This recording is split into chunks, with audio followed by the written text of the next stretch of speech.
2021년, 그 다음에 2022년이 되면 진짜 수요가 폭발하는 시기가 될 거다라고 말씀드렸고, 앞으로는 치료제나 백신을 만드는 이쪽이 큰 흐름이 하나 가게 될 거다.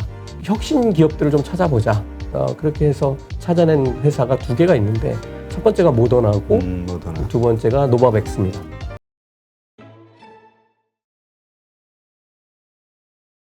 오늘 모신 분은요, 트리플 버블 책의 저자시죠, 조병학 부대표님 모셨습니다. 안녕하세요. 네, 안녕하십니까. 네, 사실 우리가 지난번 방송에서 이제 트리플 버블, 네. 앞으로 이제 정말 트리플 버블이라고 표현할 정도로 아주 엄청난 버블 그 붕괴가 네. 올 것이다라는 이제 이야기를 하셔서 참 파장을 크게 일으키셨는데 많은 분들이 그거 대비를 해야 되겠다 이런 분도 있지만 또 많은 분들은 아니 이제까지 미국 주식 큐큐큐 계속 안전하게 투자하면 돈 번다며 왜 이렇게 갑자기 바뀌었냐 못 믿겠다 이런 분들도 참 많이 댓글로 표현하시더라고요. 예. 일단 그 상황에 대해서 다시 한번 중간 점검을 한번 해봐 주시죠. 예, 제가 들었던 내용은 지금 당장 버블이 터진다고 말씀드린 게 아니었죠.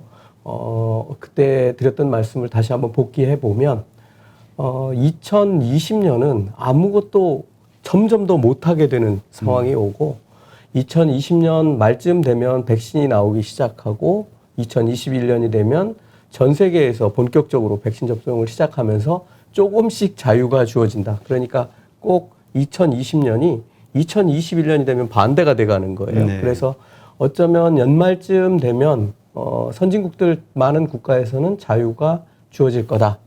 그런데 문제는 뭐냐면 그 과정에서 각국이 풀어댄 엄청난 돈의 유동성이 있고 또 이 돈의 유동성뿐만 아니라 산업이 다시 조금씩 살아나면서 생기는 이 원자재의 슈퍼사이클, 그러니까 원자재 가격의 상승. 우리 2020년 3월, 4월에는 우리 원유가 선물이 보통 마이너스 14불 이랬었는데 지금은 75불 선을 왔다 갔다 하고 있으니까 지금 얼마나 많이 올랐는지 아마 이해하실 겁니다. 다른 것들도 마찬가지죠. 자동차도 주문해 놓으면 우리나라도 몇 개월씩 기다려야 되고 해외에 주문한 고급 브랜드들은 1년 이상씩 지금 다 대기하는 상태입니다. 그 정도로 수요에 비해서 공급이 지금 딸리고 있는 상황이고요. 원자재 그렇고요. 그 다음에 또 하나는 뭐냐면 움직이지 못하고 소비하지 못하던 사람들 거의 다 저축으로 쌓여 있는데 이 사람들이 가지고 있던 수요가 동시에 폭발하는 겁니다. 지금 이미 일부 시작됐죠. 자동차 사고 싶어도 못 사고 옛날에 작년 같은 경우는 자동차를 사도 갈 데가 없는 거예요. 그랬는데 지금은 이제 상황이 완전히 바뀌어서 이 세 가지가 물리면서 갑자기 인플레이션이 확 올라온다는 그런 내용이었고요.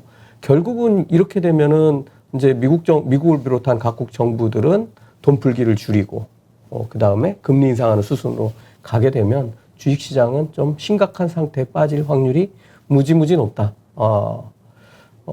주식시장뿐만 아니라 이제 모든 자산들에 그렇죠. 이제 똑같은 일들이 벌어질 거다.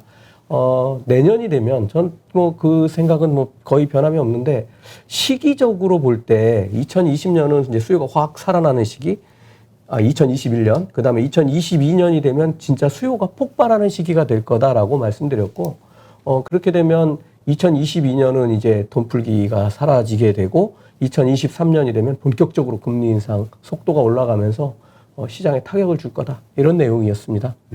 그러니까 그 버블이 붕괴되는 트리플 버블의 어떤 그 붕괴 시점은 2023년. 네, 그렇습니다. 그리고 그 2023년에 그렇게 되기까지의 그 진행 과정 이런 것들을 이제 설명하셨는데 어쨌건 지금 많은 부분이 지금 맞아 떨어져 가고 있단 말이죠. 예, 시기만 조금 저도 그런 느낌이 조금 드는데 시기가 조금 더 앞당겨질 수도 있겠다라는 생각도 좀 들고 빨라지고 있어요. 속도가. 또 어떤 때는 조금 더 뒤로 가지 않을까 하는 그런 또 느낌을 받을 때도 어떤 있습니다. 것 때문에 그런 생각들이 드세요? 이게 이제 우리가 생각지도 못했던 변이 바이러스가 이제 계속 확산하면서 델타. 예, 시장이 정상화되는 시간이 조금 늦춰지는 거 아닌가 하는 생각도 드는데 영국 같은 나라는 그냥 이제부터 자유 이렇게 선포를 해버리니까 결국은 그렇게 되겠지만 어쨌든 그 시기에는 조금 변화가 있으니까 우리가 미국 당국이나 이런 데들을 예의주시해야 되는 이유입니다. 네. 하여튼 분명한 것은 또 지금 방송 보시면서 또 이거 버블이 붕괴된다고 이것만 생각하지 마시고 이 시점은 지금 생각하시는 거는 2023년, 그러니까 내년도까지도 이 상승, 자산 시장의 상승은 네. 아까 말씀하신 수요의 폭발로 인해서 올라갈 수 있다. 네, 그래서 제가 말씀드렸던 것이 2021년부터 이미 수요가 올라오는 곳들이 많이 생길 거고 그곳에 우리가 좀 선투자를 하면 기본적으로 우리가 평균 수익률을 내주는 뭐 SPY나 QQQ보다 더 높은 수익률을 낼 수 있다.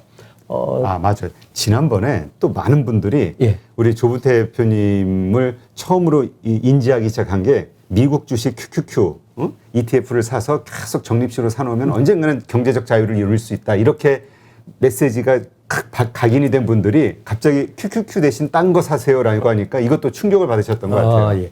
근데 기본적으로 QQQ나 SPY는 그 연평균 수익률을 내줘요. 올해도 마찬가지고.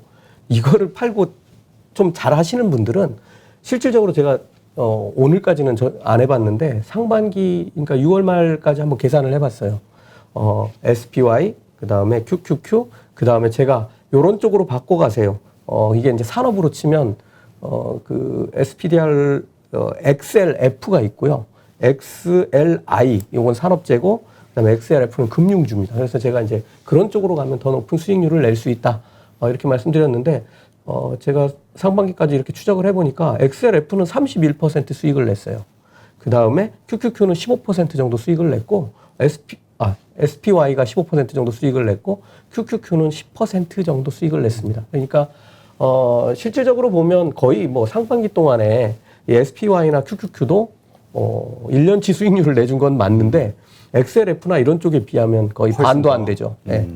그러니까 지금 이 수요의 폭발, 버블 붕괴 직전에 일어나는 이 수요의 폭발 시점에서는 말씀하신 그 SPDR이라든가 이게 이제 스테이트 앤 스트리트에서 만든 ETF인데요. XLF는 금융, XLF, 네, XLI는 산업재 뭐 이런데 XLI 네, 이런 쪽으로 옮겼으면 그때 이제 그 당시에 훨씬 더 높은 수익률을 냈겠죠. 네. 네. 자, 하여튼 제가 한번 궁금해하시는 분들이 있으실 것 같아서 이제 한번 점검을 해봤고요. 근데 조금 전에 이 수요의 폭발, 미국 주식 지금 그 뷰는 변함이 없으신 건가요? 수요의 폭발 이런 시점에서도 XLF나 XLI가 계속해서 유효하다. 유효합니다. QQQ보다 네, 수익률이 유효합니다. 높을 것이다 이렇게 보시나요? 예, 1년 그 당시에도 그랬거든요. 제가 이렇게 어떻게 말씀드렸냐면 연말쯤 가보면 이쪽이 더 수익이 훨씬 더 많이 났구나. 우리나라 시장도 사실은 마찬가지죠. 삼성전자보다는 지금 산업이 끌어가는 쪽으로 옮겨간 사람들이 훨씬 더 높은 수익률을 냈죠. 알겠습니다. 한국 시점에서 이게 지금 미국 시장에서 그 XLF, XLI 말씀하셨는데 그러니까 여기에 포함된 산업이 앞으로 내년도 2022년 수요의 폭발 시점 그때 가장 큰 수혜를 받을 거라고 보시는 거잖아요. 예. 그런데 이제 사실은 주식이 무조건 가는 건 아니지만 어쨌든 전반적으로 이 산업이 살아나는 곳으로 가야 좀 더 높은 수익률을 낼 수 있다. 뭐 이 정도로 말씀드리겠습니다. 그렇다면 이 질문이 하나 네. 생기는데요. 한국 시장에서도 그럼 이게 지금 말씀하신 XLF나 XLI를 추종하는 어떤 산업 아니면 어떤 그 종목 이런 것들 비슷하게 한국에도 적용하면 그런 주식들이 더 많이 오를 수 있다. 퍼포먼스가. 그렇게 봅니다. 네, 예. 알겠습니다. 자, 이번에는 또 새로운 책의 감수를 맡으셨잖아요. 아이디어라는 책. 아이디어. 저한테도 이 책을 읽으면 아주 훌륭한 뛰어난 그 사업적 아이디어가 떠오를 것이다 이렇게 말씀하셨는데 이 저자가 피터 피스크. 예. 근데 이분이 이제 지난번 책이 게임 체인저라는 책으로 사실 되게 세계적으로 유명해진 분이죠. 게임 체인저라는 이름을 전 세계에 알린 뭐 그런 상황이 돼 버렸는데 사실은 게임 체인저라는 용어를 한번 잘 들여다보면 게임 자체를 확 바꿔버리는 거예요. 그러니까 예를 들면 옛날에는 우리가 뉴스를 소비하는 방식이 신문이었어요. 종이였는데 스마트폰으로 싹 바뀌어버린 거예요. 그렇죠. 네. 그래서 결국은 스마트폰하고 신문하고 싸우게 되는 이런 일들이 벌어지고요. 그러니까 이제 뭐 네이버 같은 경우는 성장 초기에 뉴스 콘텐츠들 싹 모아가지고 크게 성공을 했죠. 이런 것처럼 게임의 룰, 시장에 대한 정의를 바꿔가지고 그 산업에서 자기 경쟁자들을 물리치고 이기는 게임을 하는 사람들을 게임 체인저라고 합니다. 근데 이 책이 참 위험한 게 우리 조부 대표님도 이 책을 읽고 나서 직장 그만두고 독립하셨다고 그러지 않았나요? 네. 저 직장인들이 읽으면 다 사표 내는 책 아닌가? 이런 생각이 근데 들어서. 진짜 제가 2015년에 그만뒀는데 2014년에 이제 그 게임 체인저 지금부터 한 7년 전이죠. 네. 그 게임 체인저를 딱 읽고 나서 지금 내가 뭐 하고 있는 거야? 이런 생각이 드는 거예요. 정말 가슴이 콩당콩당 뛰고 그랬고 사실 그 게임 체인저가 35개국 언어로 번역돼서 정말 선진국 대부분 국가에 다 나갔고 롯데그룹 임원들은 아마 그 회장님 지시로 강제로 읽었던 그런 기억이 있습니다. 네, 그렇군요. 아, 근데 이번에 아이디어 이거는 그래서 제가 이거 사적으로 그런 질문을 드렸는데 게임 체인저를 읽을까요? 아이디어를 읽을까요? 아, 제가 볼 땐 두 개를 다 읽었으면 좋겠지만 게임 체인저는 절판이 됐어요. 아, 그래요? 네, 벌써 7년이나 지났기 때문에 절판됐고 저 아이디어는 제가 게임 체인저를 읽고 왜 그만두는 과정을 좀 설명드리면 게임 체인저의 10개 산업에 대해서 각각 10개의 게임 체인저를 소개해 놓은 거예요. 10개 기업이죠. 그래서 뭐 그 회사들을 들여다보고 이 회사가 뭘 하는지를 설명을 해놨는데 정말 와 얘네들은 우리하고 노는 방식이 다르구나. 얘들이 성장했을 때 어떤 일이 벌어질까 뭐 이런 생각들이에요. 7년 전에 아마존은 지금의 아마존과는 완전히 다릅니다. 그때는 뭐 앞에 월마트도 있고 잔뜩 있거든요. 그런데 지금은 아마존밖에 없죠. 오히려 뭐 월마트 같은 데들이 아마존 따라잡기 위해서 엄청난 노력을 하고 있는데 그때 본 기업들을 제가 이제 다 찾아가지고 집중적으로 연구를 했어요. 근데 보니까 대부분 미국인 거예요. 미국 시장도 더 공부하고 그 기업들 중에서 앞으로 상장할 회사들 찾아가지고 거기에 투자하는 방법을 제가 계속 연구를 했죠. 그때 이후로 이제 미국 주식 전문가가 되신 거군요. 미국에서 과찬이시고요. 그 종목을 잘 찾아내는. 네, 반은 피터 피스크 교수가 찾아준 겁니다. 아, 네. 네. 자, 그렇다면 이번 책에서도 이게 물론 뭐 책의 저자는 아니신데 워낙 감동을 받으셔가지고 이제 뭐 감수를 하신 건데 이 세 가지 메가 트렌드, 네. 그 다음에 목적, 고객 이것을 염두에 둬야 된다 네. 했는데 이게 어떤 말입니까? 이게 이제 사실 게임 체인저가 되는 건데 기업이 내가 게임 체인저가 되기 위해서 개인이든 기업이든 똑같다고 보는데 이제 주로 기업이라고 생각하시면 내가 제품을 팔려고 하면 시장이 흘러가는 시대가 흘러가는 큰 그림을 읽어내는 게 메가 트렌드입니다. 예를 들면 작년 같은 경우에 3월 달에 팬데믹이 확산하면서 우리가 이제 메가 트렌드 두 가지를 찾아낼 수 있게 돼요. 그걸 먼저 찾은 사람들은 다 돈을 벌었어요.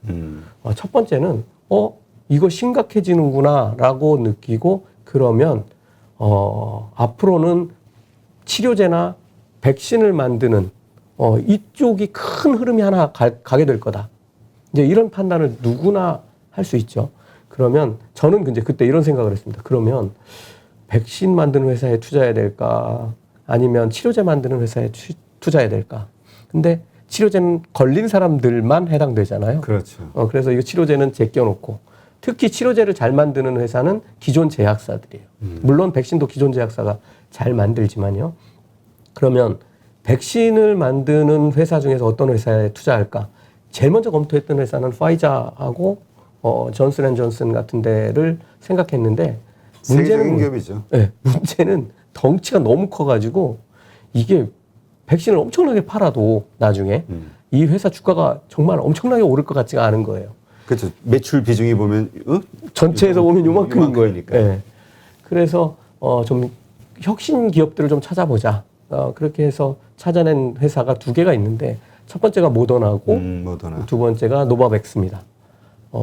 그래서 제가 그때는 좀 철이 없어가지고 유튜브 나온 지 얼마 안 되고 그래가지고 뭐 가지고 있어요? 그래서 모더나요. 뭐 그랬는데 당시에는 제가 한 45불 정도에 샀고 한 10불대에서 놀던 주식이 한 3배 오른 겁니다. 당시에도. 근데 용감하게 들어갔죠. 왜냐하면 아직 시작도 안 했으니까요. 근데 사실 투자라는 측면으로 보면 노바백스에다 넣었어야 되는데 그거 왜요? 하나 노바백스가 더 노하우가 뛰어나고 주가도 실질적으로 그 노바백스는 뭐 한 10불 뭐 이랬던 것 같아요. 들어올랐던. 예. 근데 노바백스는 한 330불까지 갔으니까. 엄청나네. 예. 근데 저도 반은 성공하고 반은 실패했어요. 지금 이 책에서도 되게 강조하고 있고 저도 투자할 때 제일 1번으로 보는 게 CEO거든요. 네. 이 사람들이 어떤 생각으로 미래를 만들어가는지를 엿보면 거기에 투자해 주는 거죠. 뭐 우리가 주식을 산다는 거는. 그러면은 같이 부자가 될 수 있는데, 당시에 그 모더나가 주가가 막 순간적으로 폭등하던 적이 있어요. 그래서 한 60불, 70불 하다가 갑자기 95불이 됐는데, 그날, 임원들이 주식을 다 팔아버린 거예요. 내부 임원들이. 그 뉴스를 보고 절망해버렸죠, 저는. 이거 얘네들. 자신이 없구나. 백신 개발, 성공 확률이 무지하게 낮은가 보다. 내가 공부할 때는 얘네들 거의 100%라고 보고 들어갔거든요. 근데 50%도 안 되게 마음이 이렇게 촥 가라앉아 버린 거죠. 그렇게 해서 한 75불 정도에 다 정리했어요. 수익은 낮네요. 그러나 문제는 그 다음에. 그 성공한 사람들이 누구냐면 이제 주변에 있는 친구들 중에 뭐 살 거 없냐 그래서 알려줬는데 팔으라고 얘기를 안 해준 거예요, 제가. 그래서 뭐 150불 이렇게 판 친구들도 있고 그 친구들은 뭐 성공했죠. 지금은 한 330불쯤 합니다. 340불. 그러니까 이게 주식은 정말 우리가 잘 픽하는 것, 선택하는 것도 중요하지만 안 팔고 버티는 것도. 네. 근데 이제 최고의 변수라고 제가 항상 놓고 있는 게 그 회사의 CEO와 임원들의 태도거든요. 그렇지. 사실 태도는 마음가짐에서 나오는 거라서 쟤네들이 저런 행동을 할 때 속마음은 어떨까라는 거를 읽어낼 수 있는데 그게 저한테는 좀 트릭이었죠. 그렇죠. 하여튼 아깝네요. 괜찮습니다. 네. 자, 그렇다면 메가 트렌드. 자, 그다음에 또 다른 부분은 이제 목적이죠. 네. 하나 더 말씀드리면 메가 트렌드가 이제 그게 하나 있고 치료제와 백신 개발하는 거 또 하나의 메가 트렌드는 뭐가 있냐면 이제 사람들이 다 갇혔어요, 집에. 사무실에 집에 다 갇혔어요.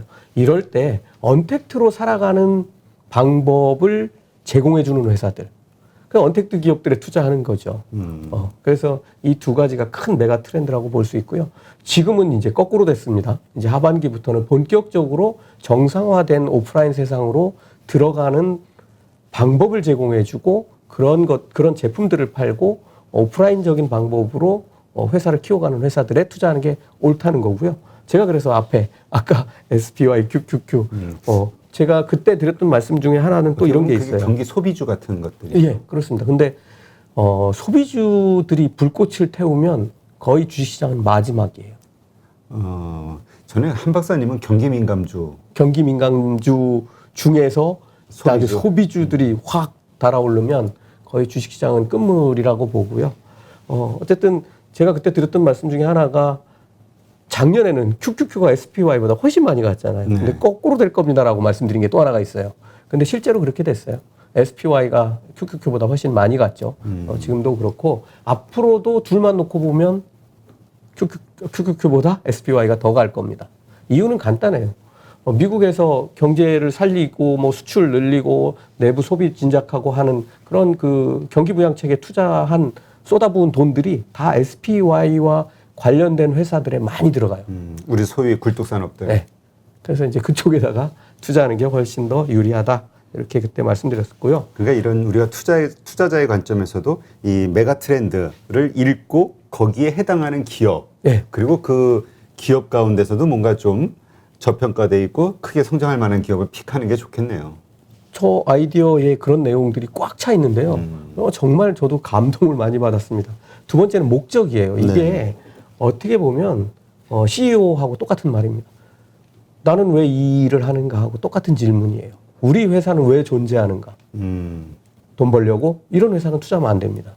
물론 돈은 벌어야죠. 그런데 그게 아니고 내가 이 제품을 만들면서 이런 얘기를 제일 잘하는 거는 아마 스티브 잡스였던 것 같아요. 고객들을 다 내 편으로 끌어들이죠. 고객은 내 물건을 써서 없애버리는 소비자가 아니라 이 회사와 같이 성장하는 존재예요. 이렇게 받아들이는 회사들, 실제로 그렇게 해야만 성장하고요. 지금 뭐 하나 남양유업 보셨죠? 이게 그냥 목적이 그게 훅 가버릴 줄 몰랐어요. 목적이 잘못되면 그냥 한 방에 끝납니다. 그래서 이 목적과 관련된 거. 그다음에 세 번째는 고객인데요. 제가 좀 전에 소비자하고 고객은 구분을 해야 됩니다. 용어를 잘못 정의하게 되면 상대를 이상하게 보게 돼요. 소비자 다 뭐 물건 먹어치우고 없애버리는 녀석을 소비자.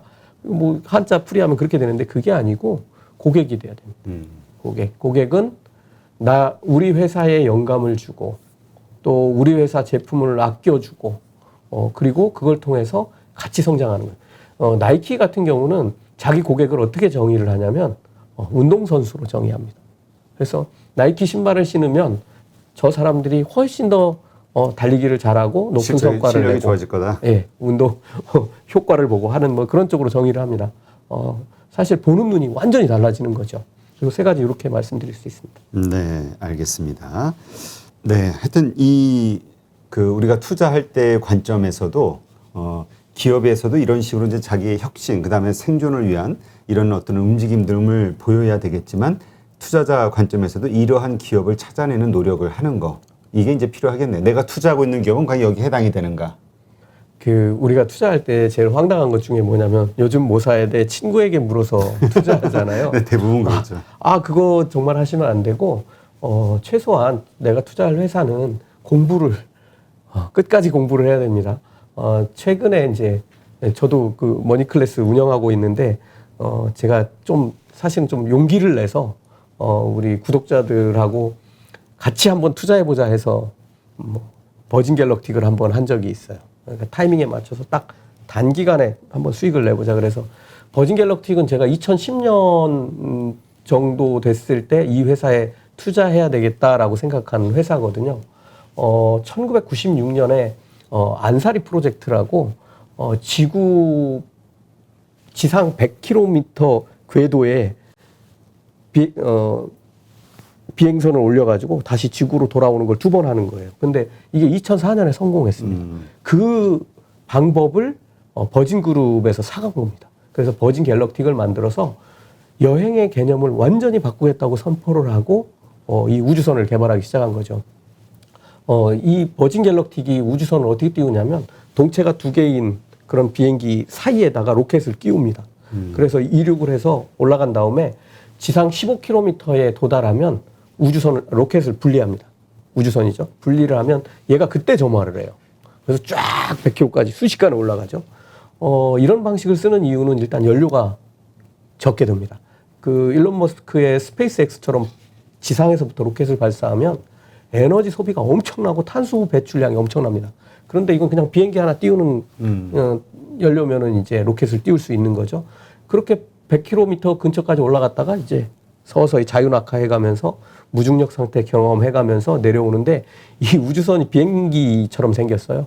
그래서 활주로에 딱 이렇게 내려앉는 방식으로 여행을 합니다. 그래서 얘네들이 언제 상장하고 상장하면 그 일정에 맞추어 가지고 뭐 증자도 할 거고 왜냐하면 우주선 계속 만들어야 되니까요.